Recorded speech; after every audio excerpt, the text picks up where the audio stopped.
Praise the Lord. Greetings to each one of you in the matchless name of our Lord and Savior Jesus Christ. यीशु मसीह के अद्भुतकारी नाम में आप सबको मेरा प्रेम वंदना। I want to welcome each one of you to this studies. इस अध्ययन में मैं आप सबको स्वागत करता हूँ। We are in part 2 of the study of Matthew's Gospel. मत्ती के सुसमाचार का दूसरे अध्ययन में हम पहुंच आए। In the last session we looked at how Matthew addresses two concerns in his church. मत्ती किस प्रकार अपनी कलीसिया में दो समस्या का सुलझन कर रहा है। Matthew is the only gospel writer who used the term church.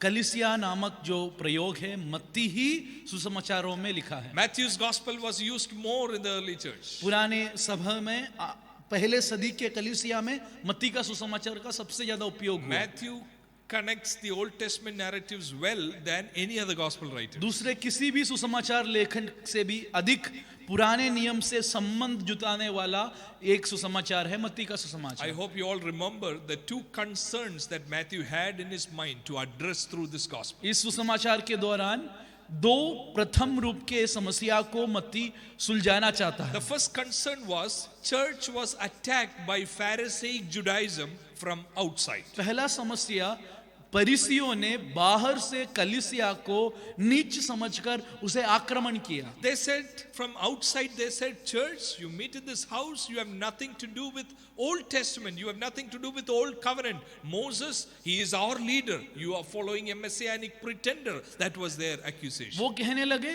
तुम्हें तो पुराने नियम और वचन से कोई संबंध नहीं, मूसा हमारा नेता, तुम्हें उससे क्या संबंध, और तो और आप एक झूठे मसीहा के पीछे जा रहे हैं। ऐसे आरोप फरीसी लोग पहले सदी के कलीसिया के खिलाफ उठाया। Matthew addresses that concern in the very first verse itself. Jesus is the son of David, is the son of Abraham, and much more than that. Matthew connects Jesus' story with that of Moses in Exodus. मत्ती के सुसमाचार के पहले लफ्जों में ही हम देखते हैं किस तरह दाऊद का संतान और अब्राहम का संतान बना हुआ यीशु मसीह, और इस यीशु मसीह को खास रूप में, शानदार रूप में पुराने नियम वाले मूसा से यीशु मसीह को मत्ती जोड़ता है। Last session we looked at how Matthew brilliantly presents Jesus as the new Moses. नए मूसा के रूप में यीशु मसीह को शानदार तरीके में किस प्रकार मत्ती ने प्रस्तुत किया, यानी ये हमने पिछले अध्ययन में देखा। When you compare Matthew with Exodus, in two of these accounts there is genealogy, there is killing, there is rescue, there is return in all this, both narratives. ये मत्ती और निर्गमन की विवरण को साथ में तुलना करें, हम देखते हैं दोनों विवरण में वंशावली है, दोनों विवरण में छुड़ाना है, दोनों विवरण में बच्चों, मासूम बच्चों की मौत है, दोनों विवरण में लौट जाना है। Also in chapter 5 of Matthew's Gospel, Jesus went up to the mountain. That is echoing Moses going up in the mountain, on the mountain to give the law. मत्ती 5वां अध्याय में यीशु मसीह पर्वत में चढ़ते हुए हम देखते हैं। ये तो एक चीज का दोहराना है। पुराने नियम में सिनाई पर्वत में मूसा आज्ञाओं को पाने के लिए चढ़ गया, उसका एक दोहराना। In chapter 17, Mount of Transfiguration, Matthew adds an extra word there. Jesus' face was shining like sun. That also recalls Moses' face, which was radiant. मत्ती 17वां अध्याय में यीशु मसीह उस रूपांतर के पर्वत में सूरज के तरह चमकने वाली मुंह के साथ खड़ा हुआ है, वो मूसा का एक दोहराना है। Jesus is the new Moses. यीशु मसीह नया मूसा है। Matthew is encouraging the church believers, equipping the church believers. Don't turn back from Jesus. Jesus is the fulfillment of Old Testament scriptures. मत्ती अपने कलीसिया के विश्वासियों को मजबूत बना रहा है, प्रोत्साहन दे रहा है, कभी यीशु से मुंह फिराना मत, उससे मुंह पलट कर जाना मत। The identity of the followers of Christ, it is not temple, because Jesus is greater than the temple. यीशु मसीह के अनुयायियों का जो परिचय है वो एक मंदिर नहीं है, क्योंकि यीशु मसीह मंदिर से भी बड़ा है। There is another interesting thing that I want to share with you in this session. इस अध्ययन में आपसे बताना चाहने वाले एक और अहम बात है। When you look at chapter 2 of Matthew's Gospel and verse 15, मत्ती के सुसमाचार दूसरा अध्याय को हम जरा गौर से देखें, उसका 15वां वचन ध्यान दीजिए। Jesus' going to Egypt, Joseph and Mary, Jesus, going to Egypt as a way of protecting themselves from Herod. And there in 2:15 it says, this was so that scriptures will be fulfilled. Out of Egypt I called my son. यीशु मसीह को अपने माता पिता ने मिस्र ले गया। इस घटना के बारे में लिखने वाले इस वचन में हमें एक बात समझना है, जब यीशु मसीह उस मिस्र से यीशु मसीह जो बच्चे बालक मसीह को लौट लाए, तभी वचन ऐसे लिखता है कि प्रभु ने भविष्यवक्ता के द्वारा कहा था वो पूरा हुआ जब यीशु लौट आया, मैंने अपने पुत्र को मिस्र से बुलाया। When we read that verse, it is shocking. ये वचन जब हम पढ़े हम तो चौंक जाएंगे।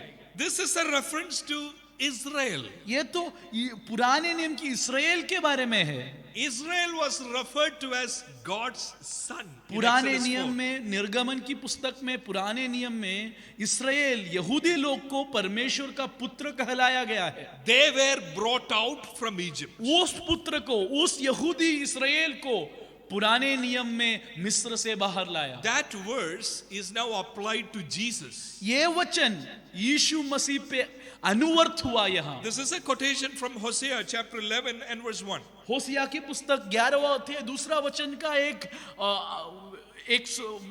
वचन यहाँ लिखा गया है। So the reader will be thinking, this was actually applied to Israel. Now how can it be applied to Jesus? ये तो पुराने नियम में इस्राएल के बारे में कहा गया हुआ वचन है, उनके बारे में हुआ वायदा है, वो इधर कैसे अनुवर्त है? Out of Egypt I will call. Out of Egypt God rescued Israel. Now that is applied to Jesus. Out of Egypt I call my son. मिस्र से मैंने मेरे पुत्र को बुलाया। ये तो मिस्र से इस्राएल को बुलाया हुआ उस चरित्र इतिहासी घटना का एक अनुरोध है, वो इधर कैसे आया? And Jesus and Joseph Mary going from Bethlehem to Egypt is again connected to another story of Israel going to exile in verse 17 and 18. यीशु मसीह के माता पिता यूसुफ और मरियम जिस तरह बेतलहम से मिस्र गया, वो भी दूसरे एक कहानी का एक दोहराना है, वो हम यहाँ देखते हैं। If you haven't opened your Bible yet, I'm asking you, please open. Look into Matthew's Gospel chapter 2. Something interesting that happens in this narrative. Matthew is presenting Jesus as the new Israel. आज के अध्ययन में हम सीखने जाने वाले एक नया पाठ है। आपका बाइबल, आपका वचन आप खोल के रखिए और ये देखिए दूसरा अध्याय में यीशु मसीह को नए इस्राएल के रूप में मत्ती यहाँ प्रस्तुत कर रहा है। Just like Israel was brought out of Egypt, Jesus is going to come out from Egypt. जिस तरह इस्राएल को मिस्र से बाहर लाया, उसी तरह यीशु मसीह को भी मिस्र से बाहर लाया। When Israel went into captivity in exile, and there is that verse in verse 18, look into that verse 18, it's quoted from Jeremiah chapter 31:15. A voice is heard in Ramah, weeping and great mourning, Rachel weeping for her children. Rachel is weeping. It's a symbolic expression. When children of Israel are taken to captivity and the tomb of Rachel there, and Jeremiah is writing, Rachel is weeping for her children. Just like that, when Jesus is now going from Bethlehem to Egypt, this verse is quoted. This is the story of Jesus now.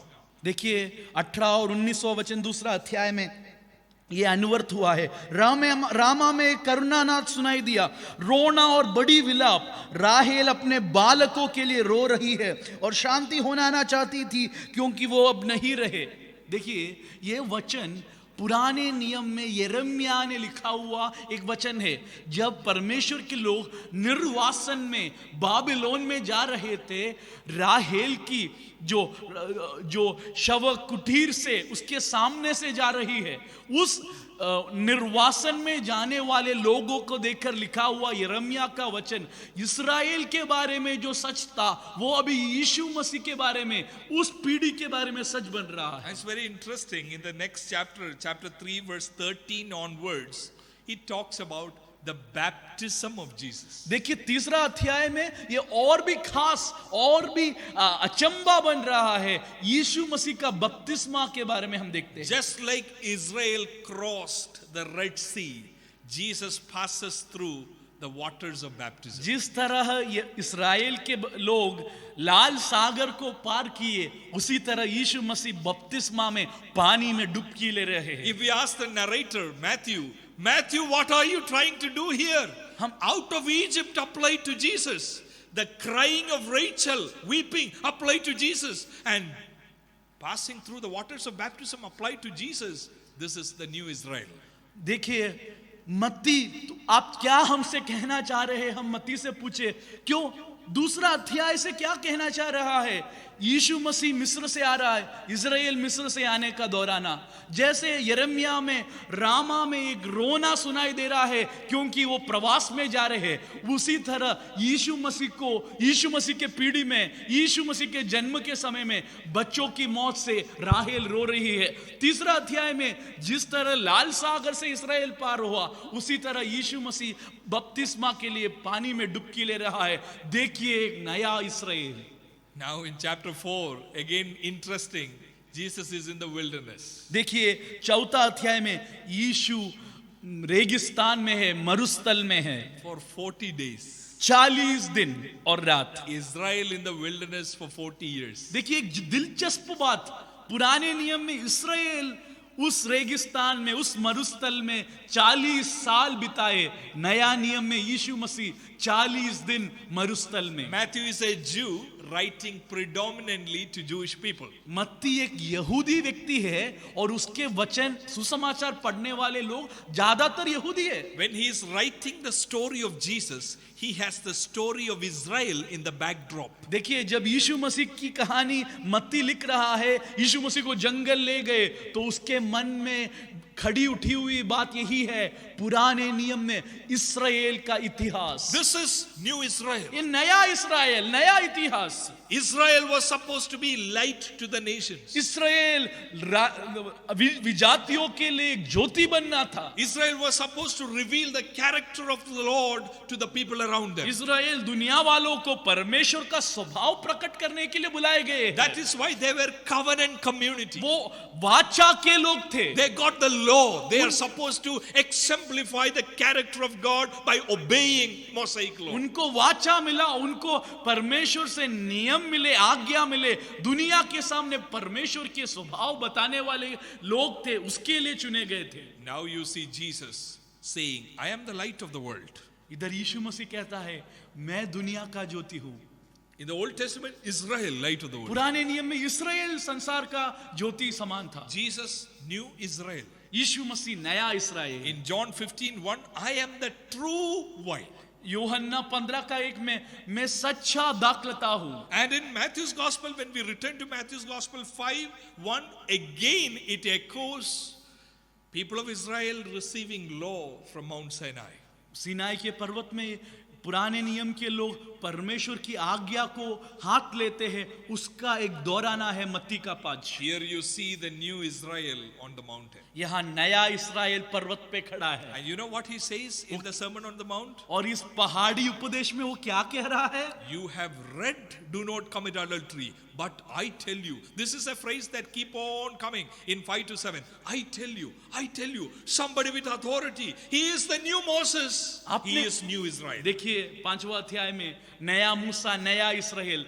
आपने ऐसा पढ़ा है, आपने ऐसा सुना है, व्यभिचार न करना. मैं तुमसे बल्कि ऐसे कहता हूं, मैं तुमसे कहता हूं, मैं तुमसे ये कहता हूं कहकर अधिकार से बात करने वाला एक नया इस्राएल, नया मूसा. In chapter 8 also there is an interesting thing about the Exodus narrative which is echoed by Matthew here. In 8 verse 23-32 you will see something interesting. I want you to open एक and see. दिलचस्प बात मत्ती के सुसमाचार 8:23 से लेके हम पढ़ते. एक दिलचस्प बात, निर्गमन के विवरण से उससे बांधने वाला एक दिलचस्प बात. You see a new Israel here. एक नया इस्राएल को हम यहां देखते हैं. In 8:23-27 you see disciples are saved from the water. 23 से 27 वचन में 8वां अध्याय में हम देखते हैं चेलों को पानी से डूब जाने से यीशु मसीह बचाता है. Because in verse 26, then he got up and rebuked the winds and waves, and it was completely calm. They were supposed to be drowning in water, but they are saved. Disciples are saved from water. देखिए 26वां वचन में उसने उनसे कहा, और तभी उठकर आंधी और पानी को डांटा और सब शांत हुआ। पानी के ऊपर अधिकार वाला यीशु मसीह हम देखते हैं। It is a reminiscent of what? किसकी एक याद दिलाने वाली, दोहराने वाली ये बात है। Out of Egypt, Israel came and they went through the dry land. They are saved from water. देखिए इस्राएल पुराने नियम में मिस्र से बाहर आए, मिस्र से बुलाए गए और पानी के बीचों बीच सूखी जमीन में वो चले। And after Israel crossed through the dry land, what happened to the enemies? वो सूखी जमीन से इस्राएल जब पार हुए, दुष्टों का, शत्रुओं का क्या अंत बीता। Pharaoh and all his armies and chariots were drowned in the water. Furrow और उसका जो सारे फरिश्ते लोग वो पानी में डूब मर गए। You know what do you read in chapter 8? After disciples saved from the water, इस what do चेलों you को read पानी से बचाने के बाद हम क्या पढ़ते हैं? मत्ती 8:28 से in 8:32? You will read, he said to them, go. So they came out and went into the pigs, and the whole herd rushed down to the steep bank into the lake and died in the water. 8:32 आप देखिए, जाओ वो दुष्ट आत्मा उनसे निकलकर सुअरों पे पड़ गए, और देखो सारा झुंड कड़ाड़े पर से झपट कर पानी में जा पड़ा और डूब मरा। Disciples are saved from water. चेलों को पानी से बचाया। Israel was also saved from water. Israel को निर्गमन के पुस्तक में पानी से बचाया। Pharaoh was killed in water. Pharaoh और उसके सैन्य को पानी में डुबा दिया। Here evil forces are in the water. यहाँ दुष्ट आत्माओं को पानी में डुबा दिया। Jesus is the new Israel. यीशु मसीह नया इस्राएल। Those who are connected to Jesus, those who come to believe in Jesus, are forming a new community. देखिए यीशु मसीह से जुड़ जाने वाले, यीशु मसीह के साथ संबंध में आने वाले लोग एक नया समूह को खड़ा कर रहे हैं। Jesus is the wine, true wine, यीशु मसीह सच्चा दाखलता है, true Israel. सच्चा इस्राएल है। Now we all can be part of the new community. हम सब इस नए समूह का भाग बन When सकते we हैं believe in Jesus, जब हम यीशु में विश्वास करते when we हैं, confess the lordship of Jesus, हम यीशु मसीह की कर्तृत्व को हमारे मुंह से लफ्ज से हम दोहराते हैं, when we come to Jesus in obedience to his teachings, उसके आज्ञाओं का पालन करने के लिए उससे हम जुड़ जाते we हैं, become the new Israel of God. हम परमेश्वर का नया इजराइल Paul बनते हैं। talks about in Galatians 6, we are the new Israel. गलातियों की पत्रिका 6वां अध्याय में पौलुस ऐसे कहता है, हम नए इस्राएल हैं। Matthew is passionate to present the new kingdom. नए राज्य को दिखाने के लिए मत्ती के दिल में एक बड़ी एक इच्छा है। In the next few minutes, I want us to look at an important verse to unlock this new Israel. इस नए इस्राएल, इस नए राज्य को खोलने वाली एक चाबी, एक वचन की ओर आगे के कुछ क्षण आपके ध्यान को मैं ले जाना चाहता हूं। 4:17 of Matthew's gospel. 4:17 मत्ती के सुसमाचार। It says, repent, for the kingdom of heaven has come near. क्या लिखा है यहाँ? तुम मन फिराओ क्योंकि स्वर्ग का राज्य निकट आया है। Kingdom of heaven. स्वर्ग का राज्य, Jesus is the king. Yeshu Masih Raja, A new rule, एक नया शासन, not like physical Israel. शारीरिक इजराइल की तरह नहीं। Their geographical boundary was well defined. वो उनकी भूमिका, उनका जो जगह था वो तो पहले ही सीमित था। Physical nation. वो एक शारीरिक, एक आर्थिक राज्य। Jesus is coming to the scene and saying, repent, kingdom of heaven has come, a spiritual kingdom has come. यीशु मसीह उधर आकर कहता है, मन फिराओ, स्वर्ग का राज्य आया है, एक आत्मिक राज्य आया है। Kingdom of heaven is a very popular word in Matthew's gospel. स्वर्ग का राज्य मत्ती का एक खास एक प्रयोग है। It is used 32 times in Matthew, more than other gospel writers. वो 32 बार इस सुसमाचार में हम पाते हैं। Kingdom of God is also used around 5 times. Kingdom of heaven is used around 32 times.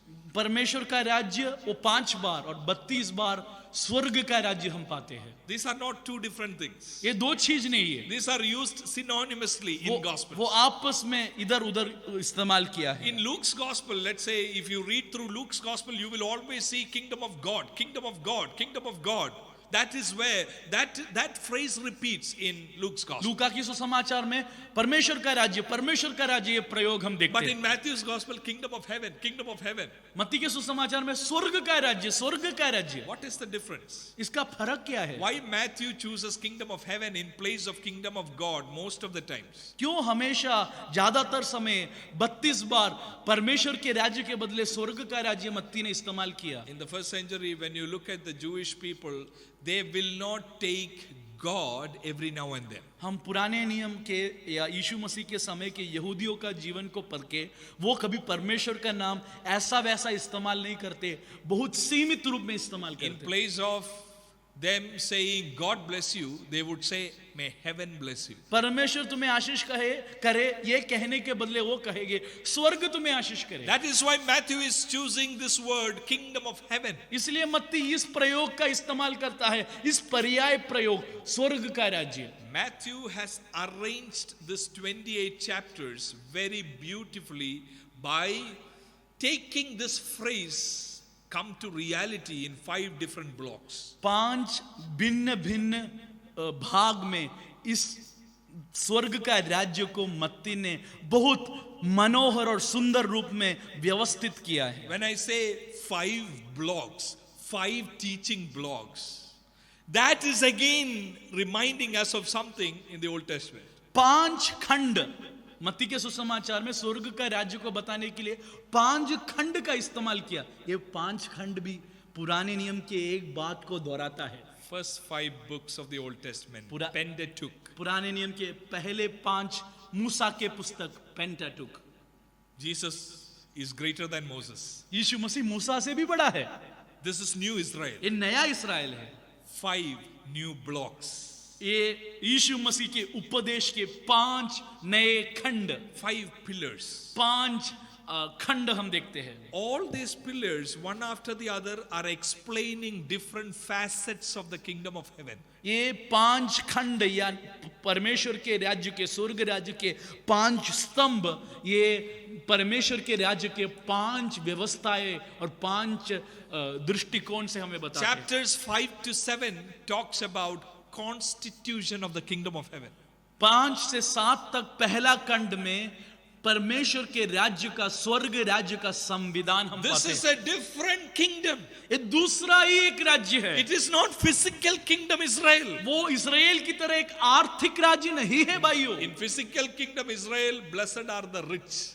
आर्थिक राज्य में धनी लोग धन्य है। Here, blessed are the poor in spirit. यहाँ आत्मा में दीन है धन्य।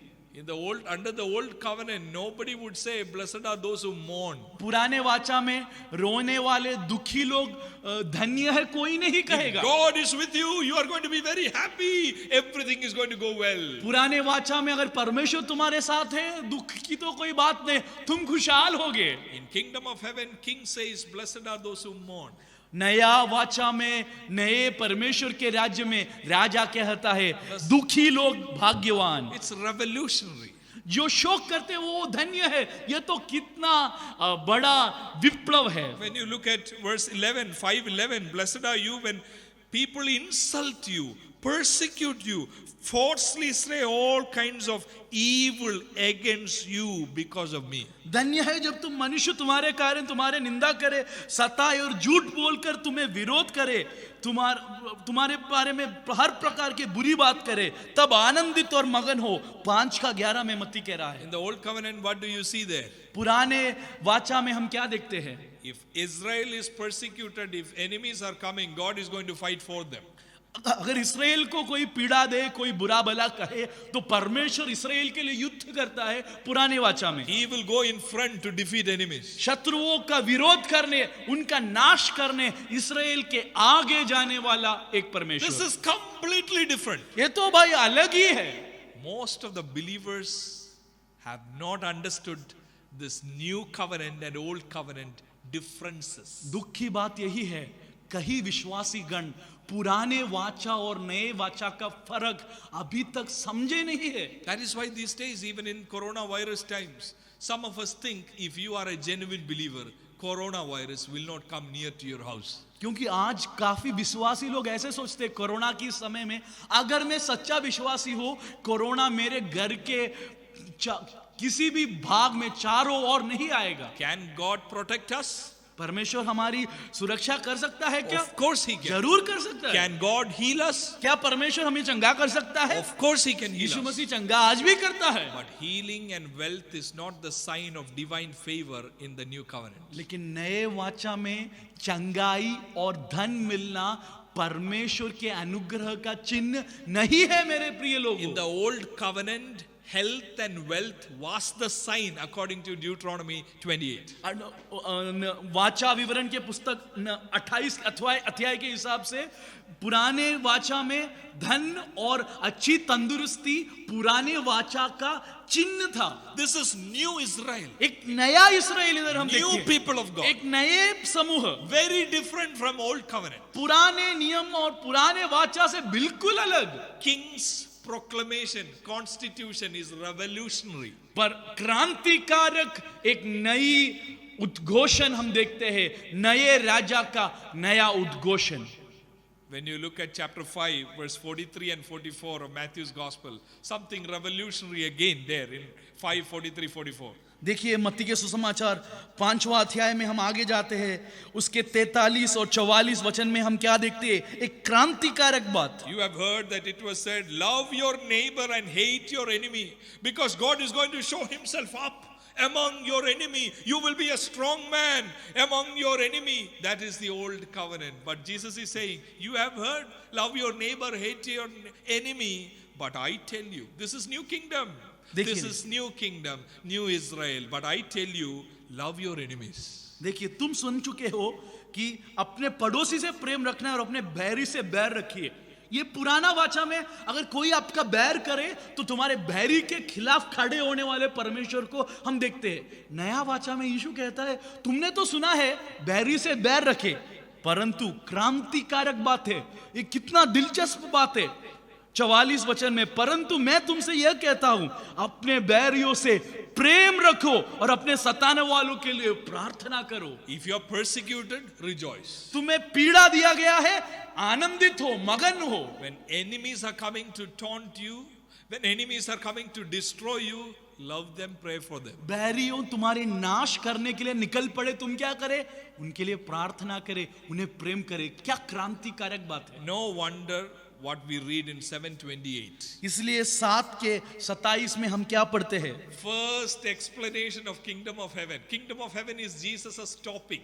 यीशु मसीह का विषय, उसका विषय यही है परमेश्वर का राज्य. I am not only new Moses, Jesus says, I came to establish a new kingdom, new Israel. And at the end of the constitution of the kingdom of God, see what people said. देखिए यीशु मसीह एक नया संविधान, परमेश्वर के राज्य का संविधान, नया मूसा ही नहीं, नया इस्राएल को बनाने वाला ही नहीं, एक नया राज्य, स्वर्ग राज्य को स्थापित करने आया.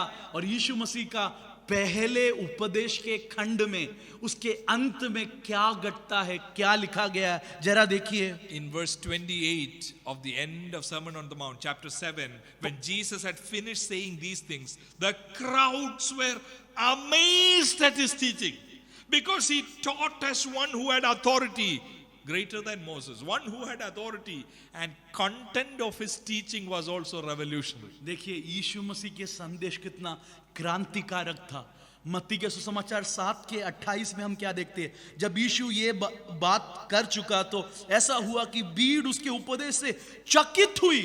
वो तो भाई अचंभे हो गए, क्योंकि वह उनके शास्त्रियों के समान नहीं परंतु अधिकारी के समान उन्हें उपदेश देता है. See how beautifully Matthew is explaining kingdom of heaven. परमेश्वर का स्वर्ग का राज्य कितना खुशहाल रूप में मत्ती हमें बता के दे Look रहा at है. the structure of this gospel for a minute. एक क्षण इसका क्रम देखिए.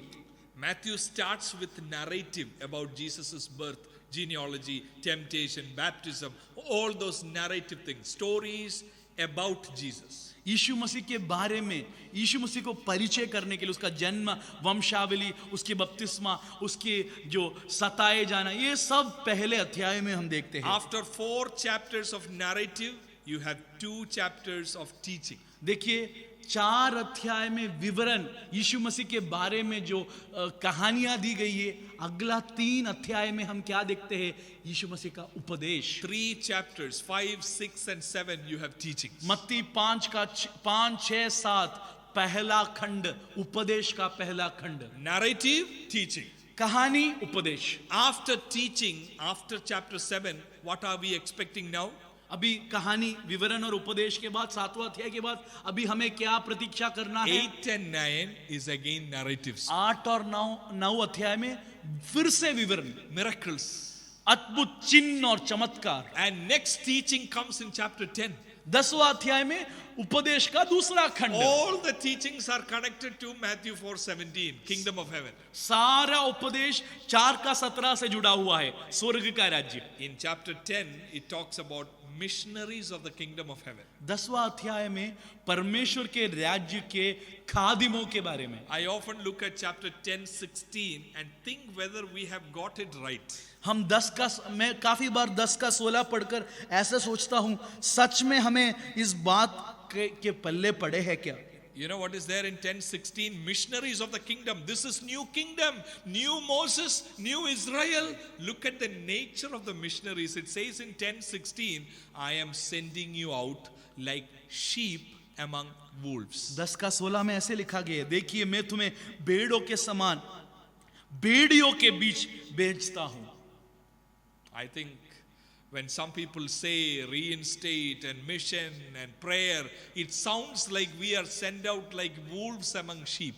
काफी बार ये मिशन के बारे में, इस दौत्य के बारे में कोई कह रहे, हमें लगता है भेड़ियों के तरह हमें भेड़ों के बीच में बेचा गया है, इस तरह हमें लोग बेचते हैं। Nobody can stand in front of me, no insult, no persecution, nothing will happen in India, everything is going to be all right. That kind of triumphalistic emphasis.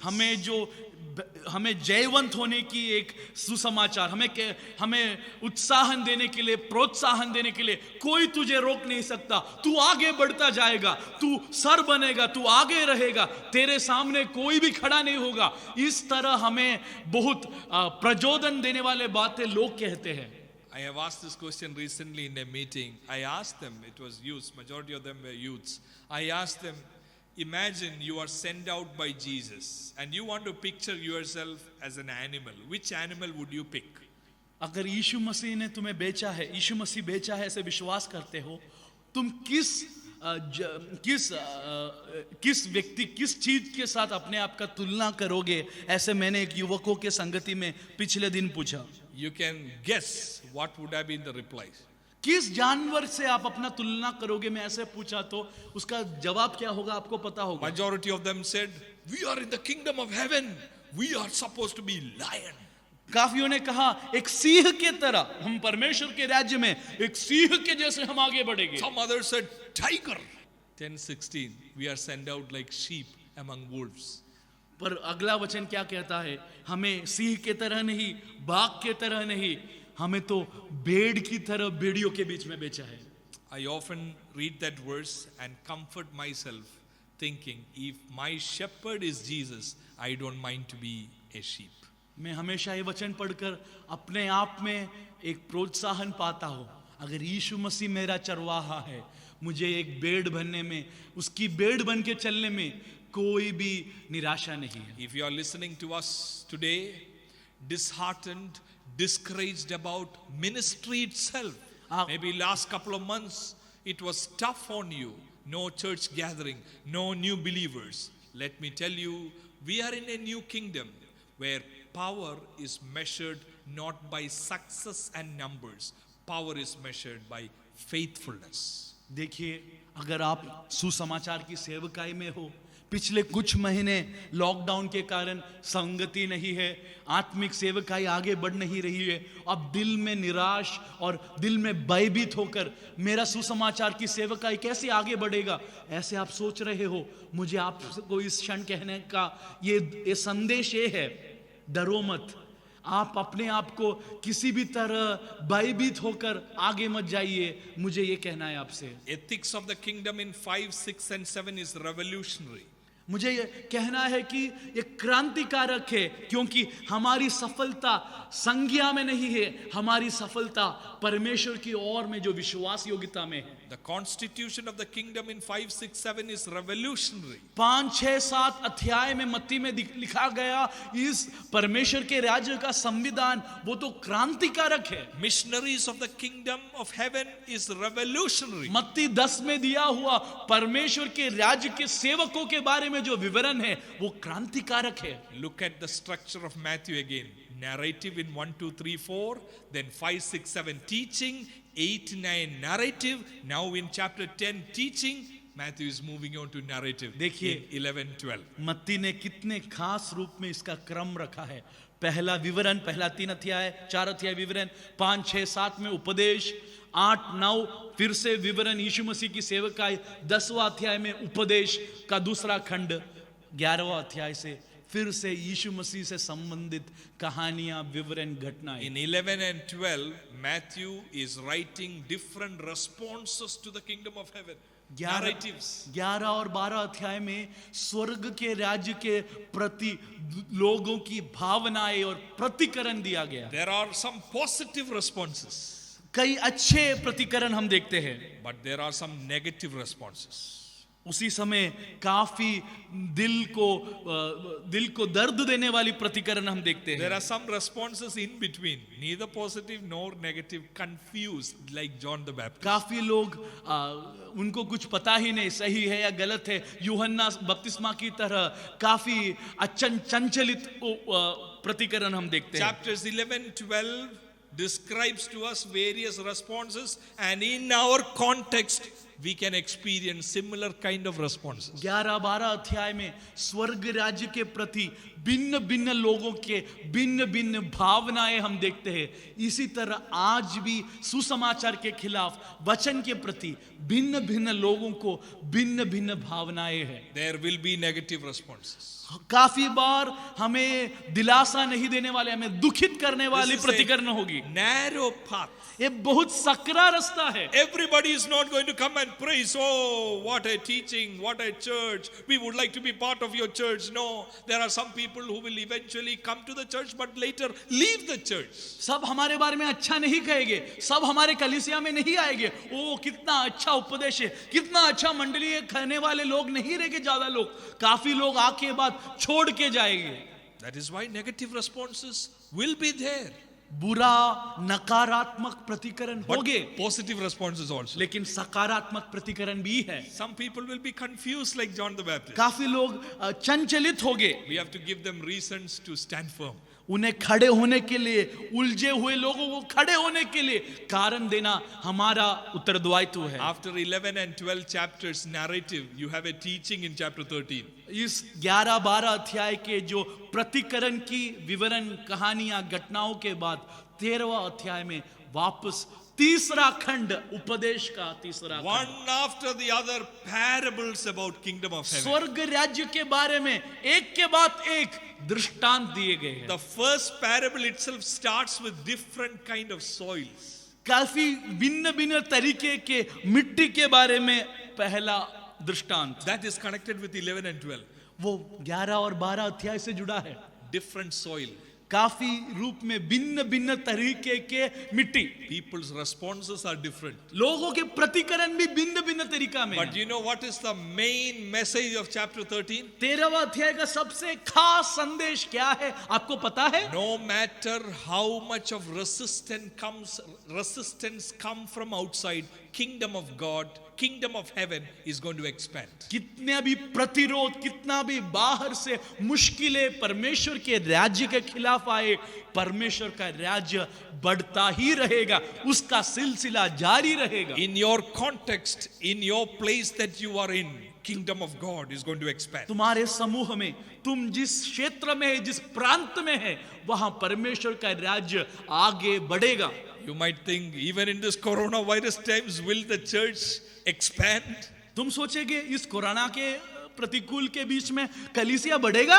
You might be thinking, in the midst of persecution, will the kingdom of God expand? तुम सोचोगे इस तरह पीड़ा और मसीही विरोधी के बीच में क्या कलीसिया बढ़ेगा? That is what Matthew is telling us. मत्ती यही हमसे कहता है, This is new kingdom. ये नया राज्य है, Persecution will come. हमें पीड़ा होगी, Ethics is revolutionary. हमारा जो धार्मिक उपदेश है वो क्रांतिकारक है. People will look at us and say, you are fools. दुनिया हमें देखकर कहेगी कितने मूर्ख है ये. Missionaries of the kingdom of God, it's revolutionary picturization of we being sheep among wolves. परमेश्वर के राज्य के खादिम लोग, दास लोग, सेवक लोग, हम भेड़ है. ये कितना क्रांतिकारक दर्शन है. But with all this, kingdom of heaven will expand. ये सारे क्रांतिकारक दुनिया के सामने मूर्खता लगने वाली चीजों के साथ हम आगे बढ़ेंगे, हम विशालता में जाएंगे. After 13, 14, 15, 16 is again narrative. 14, 15, 16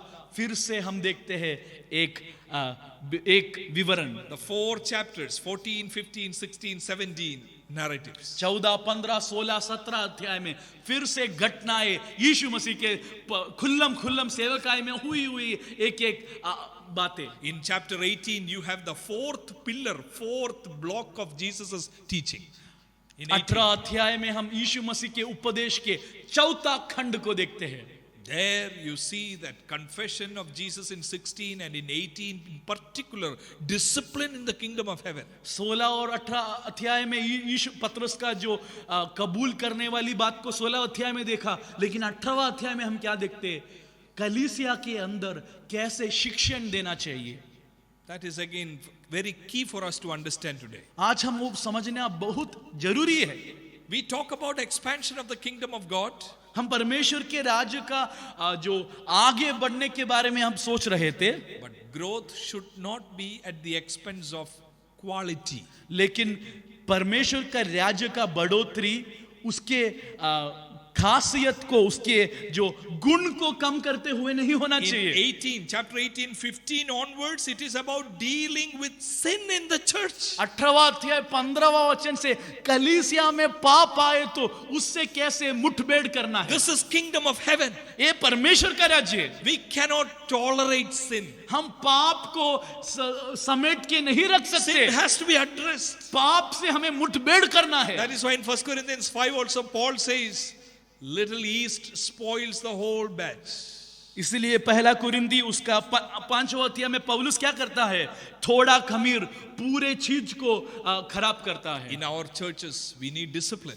हमारे कलीसिया में शिक्षण चाहिए. दंड देना है तो पाप को दंड देना है. We need correction and rebuke. हमें हमारे कलीसिया में चेतावनी होनी है. हमारे कलीसिया में लोगों को सही राह बताना है. That is kingdom of heaven. वही परमेश्वर का राज्य है. If we overlook sin, हम पाप को अनदेखा करें तो, if we explain away because he is a very rich person, we cannot enforce discipline. That is not kingdom of heaven. अगर कोई अमीर व्यक्ति है इस कारण हम पाप को ना देखा करें, ये सही नहीं है, परमेश्वर के राज्य के खिलाफ है.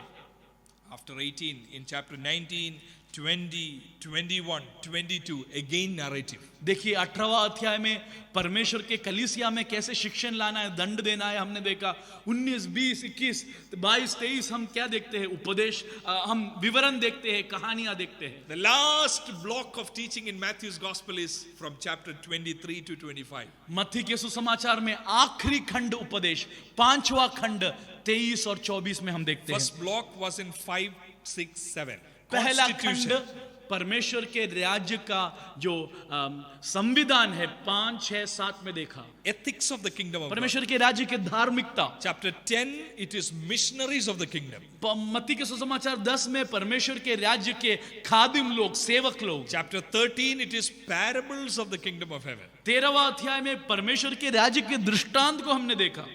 In chapter 18, it is discipline in the kingdom of heaven. हमने 18वां अध्याय में कैसे परमेश्वर के राज्य में शिक्षण होगी, पाप को हम कैसे मुठभेड़ करेंगे पाप से. 23, 24, 25, it talks about the last days, end times. 23-24 अध्याय में 5वें खंड में अंतिम समय, अंतिम समय के बारे में हम देखते हैं। One of the things that Jesus told about last days, with that we will stop the session. One of the last thing that Jesus said about last days, be careful about deception, according to chapter 24 verse 4. एक और बात देखकर इस अध्ययन को हम इधर रोकेंगे।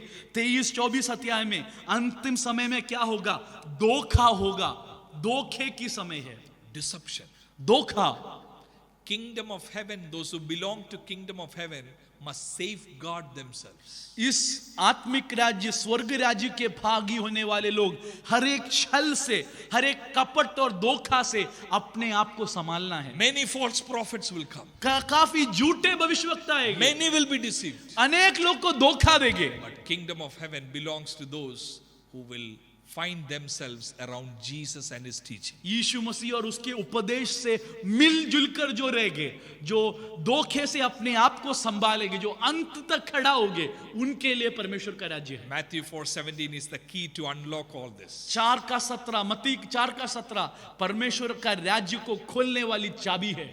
Repent, for the kingdom of heaven has come near. मन फिराओ, परमेश्वर का राज्य निकट आया। Without proper repentance, we cannot see the glory of this kingdom, new kingdom. मन फिराए बिना इस नए राज्य का महत्व हम देख नहीं सकते।